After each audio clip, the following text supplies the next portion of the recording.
Welcome to Oakland Connection. I'm your host, Tim Burns. I'm pleased to be joined by Sue Wells from Oakland County Parks today. Thanks for being on the show, Sue. Glad to be here, Tim. Now, excuse the pun, but I know one of the pet projects for Oakland County Parks is your dog parks. Can you tell us a little bit about them? Certainly, Tim. Oakland County Parks has 3 dog parks. We've had our first one, Orion Oaks, which has been open for over 11 years. That's probably our most popular dog park. Okay. It's located off of Joslyn Road in Orion Township. Okay. It's 24 acres. Wow, that's pretty big. There's a swimming beach for the dogs, a small dog area, a picnic shelter. Okay. So it's a very popular place for the 2-legged and 4-legged friends. Right. Now, I know you have a newer park that just opened, too, because I was at the groundbreaking for it when I was on the Parks Commission. Can you tell us a little bit about Red Oaks? Red Oaks Dog Park is our smallest dog park. It's at DeQuinder and John R. The dog park is 5 acres, but what's very nice about that dog park is we have lights. Okay. And so we're able to extend the evening hours at the dog park. That is a very popular dog park. Our third dog park is at Lion Oaks, which is approximately 14 acres. Okay. So we're serving northern Oakland, southern Oakland, and western Oakland with these dog parks. That's right. We do have a master plan to put in 2 more dog parks in the county. Great. Now, why such an emphasis on providing dog parks at the county parks? That's a good question. A lot of people think that the dog parks are for dogs, but really they're for people. If you look at people who have dogs, there's research that says that their blood pressure is lower. Many of the people who use our dog parks would never use an Oakland County park unless it was for the dogs. Okay. So it's a good social outlet for people, as well as the availability to get exercise. Right. Before someone brings their dog to one of these dog parks, is there anything they should be aware of before they come out? Before somebody brings their dog, and I want to stress that not every dog is good for a dog park, but they must have a valid Michigan dog license, as well as up to date on their vaccine. Okay. And when they're at the dog parks, are they free to roam around? Are there different areas for different sized dogs? How does that work out? They're free to roam around. We do ask that the dogs are in voice command from their owner. They do play, they do rough around, they do get plenty of exercise there. We do have a small dog area for your more timid dogs, but I've seen some small dogs play with the best of the big dogs. Right. Now, is there a special fee to go to dog parks, or is it part of getting one of the Oakland County passes you can put on your car, or how does that work? There's no special fee other than your annual vehicle permit for Oakland County Parks, or we do have a daily permit if you want to try it out for the day. Okay, and how would you go about getting one of those permits? You could get one on site at the dog park, or you can buy one online at destinationoakland.com. Okay. Now, when it comes to going out to the different dog parks, you talked about the one at Orion Oaks having a beach. Talk a little bit more detail about the amenities that people can experience when they take their dogs out to these parks. At Orion, we do have a beach. There is a dock that's for the dogs. They can dive off and go into the water. And it's only for dogs, no people in the water? No people. Okay. We do have amenities such as special programs. We have Adoption Day for dogs, Vaccination Day, Canines and Coffee. So it's just not bringing your dog to the dog park. We try and program them very heavily. Right. Red Oaks has the lights, and Lion Oaks has a shelter known as the Mutt Hut. That's used very heavily during the summer. Okay. Tell us a little bit about the Canines and Coffee program. We do have sponsors, and it's, again, to bring people out to the park and socialize, as well as the opportunity to exercise with your dog. Okay. And if you want more information about that, is there information on your website? There is information on our website about programs, hours of the dog parks, as well as special events that may be coming up, because we offer several things for dogs, just not at our dog parks. Okay. And this isn't in the dog park, but do you still do the swimming days at the pool with the dogs? Yes, we do have the swimming day at Red Oaks and Waterford Oaks wave pools. At the end of the season, we do open up the wave pools for a dog swim, and each wave pool sees approximately 350 dogs at each swim. They're very popular. Now, is that register in advance, or can you just show up the day of the swims? There is space limited. You must register in advance because we do have waiting lists. And to let people know, this is after the pool's closed and you're essentially going to clean it, so people won't be going swimming in after the dogs, right? That's a very good point. It's after it's closed for the season. Okay, great. And so if someone's not familiar with the dog parks in general right now, is there one thing you really want someone to know about them that they might not know off the top of their head or in general?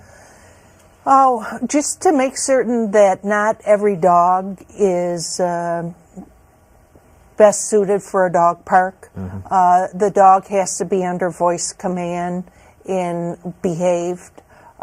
We do ask that they do follow the rules there. There is a lot of peer group pressure that does help enforce the rules, but I think that would be the biggest thing as far as the dog being under voice command. Right. If someone is at the dog park and they're feeling a little intimidated, or they're feeling that someone else's dog's being a little aggressive and the owner of the other dog isn't really doing anything to handle the situation, what should they do? There are staff there they can speak to. If there's not a staff person right on site, they may be able to contact our office directly.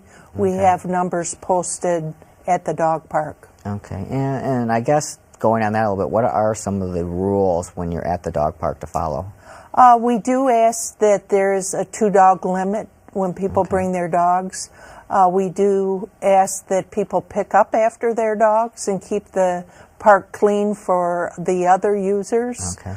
Now, do you provide bags there for them to do that? We do provide bags at each one of our dog parks. Okay. We ask that they clean it, fill any holes that the dogs may dig up, and again, voice command. Right. So, well, that sounds like a really interesting program there again. For people who want more information, what's the website address for Oakland County Parks?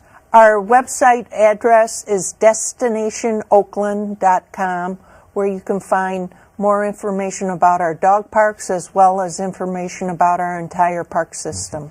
And just before we let you go, it's just stuck in my head because I have 3-year-old twins, and I know Halloween's a big time with them for going to trick-or-treating, but do you still have a program where there's a trick-or-treat, or some sort of program with the dogs and Halloween costumes going on? It's one of our very popular programs. It's where you can dress up your dog for Halloween.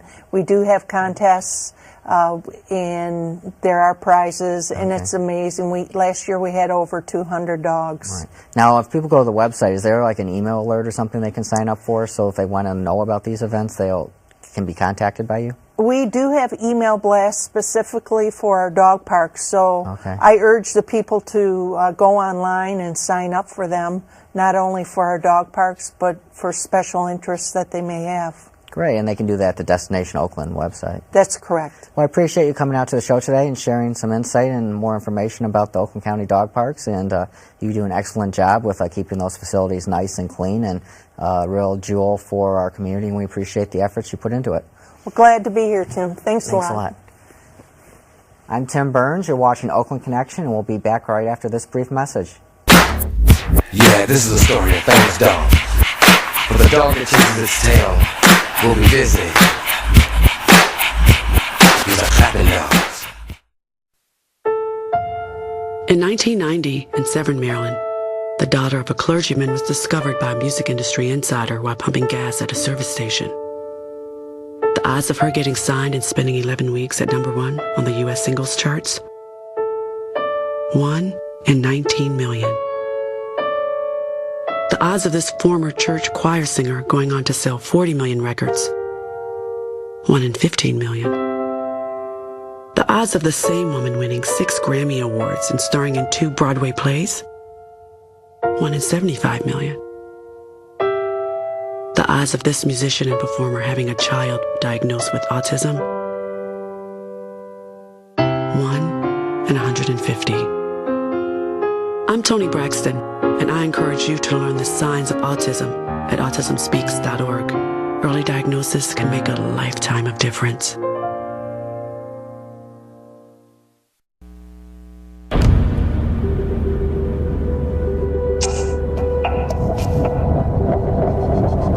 Do you know that stroke targets by color? Odds are, if you're African American, you're twice as likely to suffer a stroke as white Americans. Know where you stand, because beating the odds isn't about winning, it's about living. Join the power to end stroke at strokeassociation.org.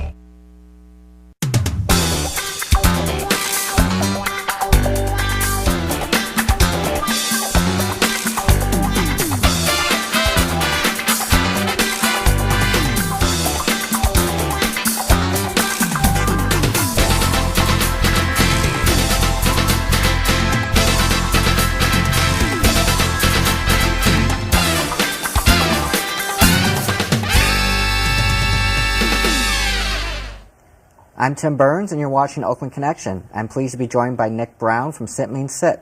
Now, normally I shake my guest's hand, but today I'm going to shake Zip's hand. Shake Zip. Oh, nice to have you on the show, buddy. Thank you. That's a really well-trained dog that you have there, Nick. Thank you very much. Can you tell us a little bit about what Sit Means Sit does for people? Sit Means Sit is a off-leash obedience specialist trainer. We handle just about any dog, any age, any issue. We specialize in behavioral issues. I like to tell people we'll work with any dog, any age, any issue. Dogs that suffer from excessive joy to dogs that have anger management issues. Okay, great. Now, you are doing a special program with the Oakland County Children's Village. Can you tell us a little bit about how the dogs are helping the kids that are up there? Yeah, up at Children's Village in Pontiac, there's a house, Mandy's Place, that houses children that have been removed from their homes just due to various reasons beyond the children's or Right. child's. A lot of people think that Children's Village is someplace where the kids who've gotten into trouble go, but actually there's a separate part of it where kids that have been removed from homes because of abuse or negligence, or they've just been abandoned. Correct. Go while they're looking for some place to put them that's more stable. And so you're out there helping these kids get adjusted. Yeah, because it's a 30-day hold out there, and a lot of times these kids are told on Friday that mom and dad are going to come and pick them up, and unfortunately, more often than not, they don't show up. Right. So it's a really high anxiety time of the week for the kids. So I come out there with my Leon Burgers. I have 3 of them that come out there with me, and we sit with the kids in the different groups. I bring my grooming stuff out so they get to pet and brush all the dogs out. One of my dogs loves to play basketball with the kids out there. It just really helps to break the tension and lighten the mood. So.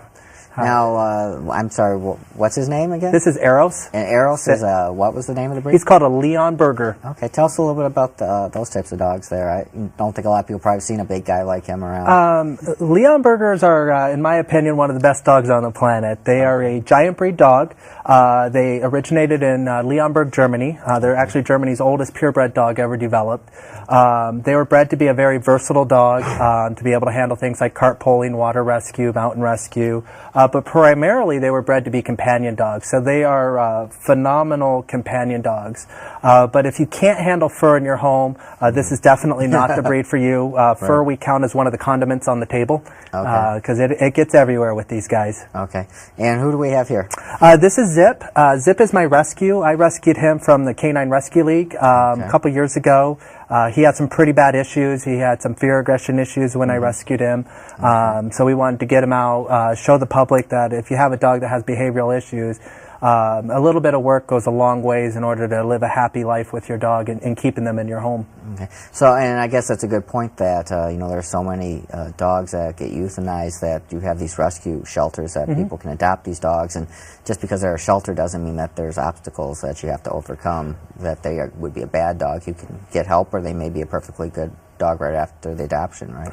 Oh, absolutely. So there are some reasons, especially with the economy, the hit that we took a couple years back, people could just no longer afford to keep their family pets, so they wind up in shelters, or they'll have a dog that's just really happy, lively dog, but just too rambunctious because of small children, so they give them up. So a shelter or a rescue league is a great place to look for a family dog and bring them into the home. And if there's something you like and you bring them home and you find out there's something you don't like, well, that's where a professional dog trainer can really help out and again, keep that dog from going back again. Well, hello. Okay. So earlier we had on the show someone from Oakland County Parks talking about their dog parks. What are some things people really should know or have their dogs trained about before you take your dog out to a public place like that or any place else where there may be distractions or other things you may encounter? Well, the first thing to do is to make sure that you have a very well socialized dog. If you have a dog that hasn't been into any social groups, meeting your friends and family members' dogs, meeting, maybe have gone to a daycare or something like that. If you have a dog that has very little social interactions, a dog park is not the place for that to occur, because they can come in there a little too high energy, a little too rambunctious, and get a correction from another dog, and that can incite other issues. So really in the dog park, you want to make sure you go in with a well-socialized dog, a dog that's been through at least 1 or 2 obedience classes so they can understand your basic commands in the event that, there's a need to get your dog's attention. Right. And what are some basic obedience commands that every dog owner should know or have their dog trained in? Well, without a doubt, come. Come should be an absolute command. That's your number one way to keep your dog safe from running in the street, running after other dogs, jumping on people. A good quality sit command, again, will help keep your dog stationary, prevent them from getting hurt by, again, running off and things like that. And also for the owner's safety, a very nice walk or heel command to keep your shoulder in place and keep the owners from getting hurt and pulled down just from being too rambunctious. Okay.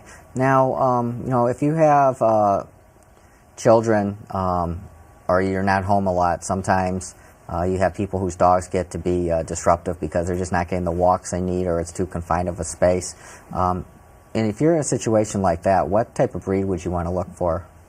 Well, if you're looking at you have work long hours or you have a lot of family responsibilities that you can't, what you want to look for is a lower energy dog. You want to stay away from dogs like cattle dogs, German Shepherds, Border Collies, dogs like that. Those dogs need a job. They need to get out. They're great to go out and work with every day. They're great to go out and play Frisbee with every day. Dogs a little more like Labs, Goldens, Leonbergers, lower energy dogs are a great situation for that, because when you can't devote the energy to them because the kids are taking it, they're okay with it. Okay. Now, is it an urban myth, or are there actually breeds of dogs that if someone has dog allergies are better to have than others? Well, there are some breeds that help. The doodles, Labradoodles, Golden Doodles, Poodles, they're not technically hyperallergenic, but their hair is more like ours, and they don't produce the dander. And the dander is actually what causes a lot of the allergies in people, is the dander form. Dogs, your short-coated dogs, they tend to produce a little more dander and can cause issues with allergies. But really, there is no hyperallergenic dog. The key would be to find a dog that produces low dander and keep a clean house. Okay. Now, how does someone know if they would need your services? If they're using in any conversations when they're talking about their dogs except or but, they can use a trainer. Okay. And to elaborate on that, what I mean is my dog is wonderful. Fido is great. He gets along with everybody, except when Uncle John comes over, he's jumping on him at the door. They're great, but if they see another dog on the walk, they're yanking me down the road. If you're using those two words, that means that you have frustration in your life living with your dog. So you're not living as happily as you can be with your dog and yourself. And so what are some of the things, if someone was to hire Sit Means Sit, that you would help them with? Well, we really do all the whole gambit from, your come, your sit, your down, walking. We do advanced obedience where we can have the dogs off leash in the parks that allow it, and know that they'll come and reliably listen to us. As you can see, I've got my 2 dogs here. They've been on set. I placed them in a down, and they've held their down until we've told them, because very simply put, the more obedience your dog gives you, the more freedom you're enabled to give your dog. Okay. Now, my brother actually has this thing where he runs through obstacle courses with his animals and they compete. Do you help with people doing anything like that, or with tricks or anything? Well, we could teach tricks. What you're talking about is agility training, where you have like the seesaws and the A-frames and catwalks and stuff like that. That's a great exercise for a really high-energy dog. It gives my brother a lot of exercise. Absolutely. Too. Yeah, it'll get you running, get you sweating.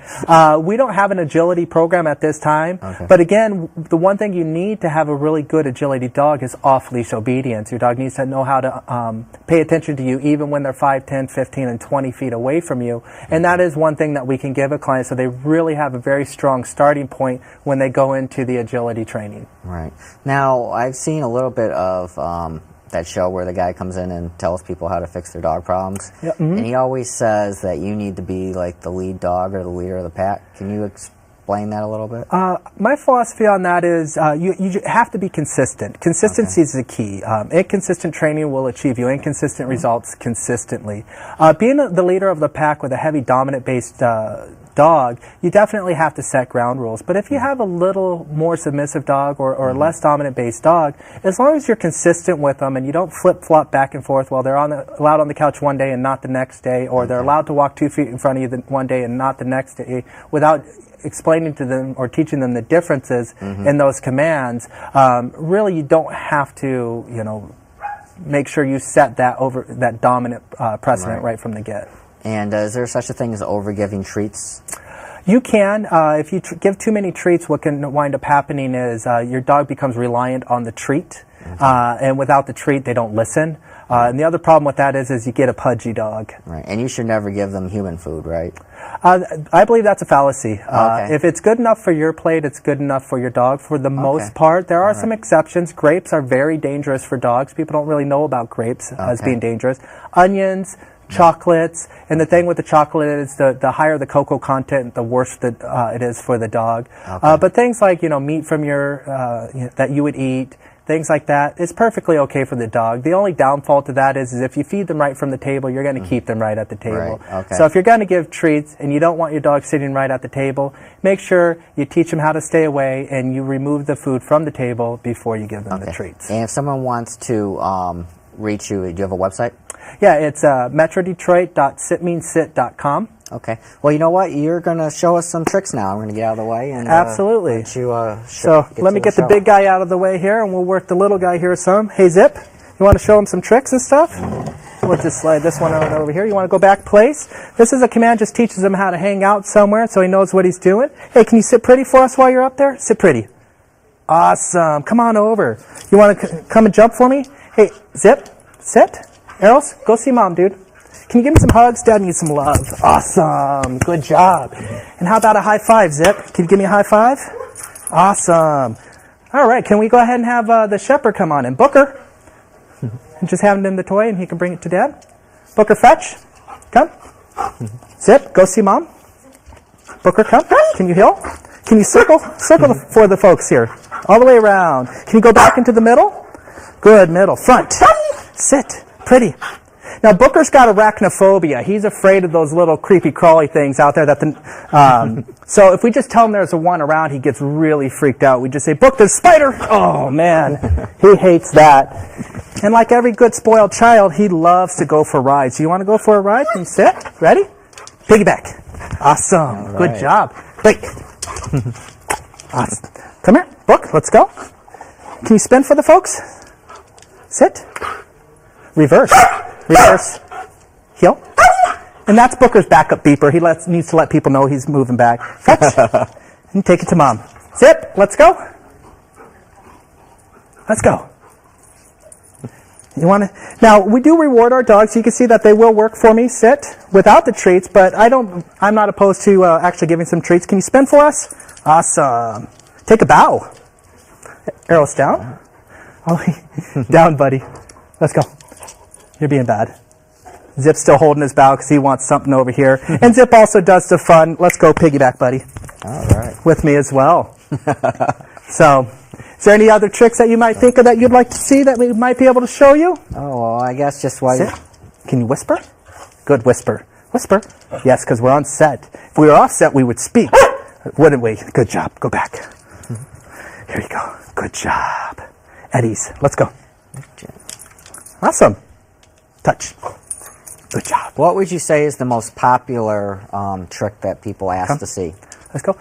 Sit. Most people love to see the piggyback. That really gets people's interest. The place command that you saw me do there on the chair, I can do a zip from about any distance. I can tell him and he'll go and jump on a fire hydrant. And people really get a good kick out of him sitting up on top of a fire hydrant. Can you play dead? Actually, I haven't bothered to teach him that one. Yeah, he knows a lot of flashy ones, like he could sit pretty. Sit. Pretty. Bless you. Good job. Good job, Zip. Hold it. Spin it. I know. Take a bow. Good job. Right. And give me some love. That's my boy. Good job. Good Kiss job, it. guys. Well, I really appreciate you guys being on the show. Can I shake your hand again, Zip? Sit. Go say hi. High five. There you go. Thank you for being on the show, sir. Here. Thank Eros, you. Thank you. You want to shake his hand, Eros? He's got a Say big one there. shake. Shake. Don't punch him in the nose. Here we Shake go. over here. Shake. No, shake. Paw. Let's go. Oh. Let's go, paw. Paw. Paw. There you go. There we go. Good job, buddy. A little bigger mitt there. Awesome. Well, thank you very much. We have the show. And again, if anyone wants to reach out to you, what's your website? MetroDetroit.sitmeansit.com. Well, thank you for the work you're doing with the Children's Village kids. Yep. And you do some great work with these dogs. And appreciate having you on the show this evening. Thank you for having me out. I had a wonderful time. Thank you. You're watching Oakland Connection. I'm Tim Burns, and we'll see you next time.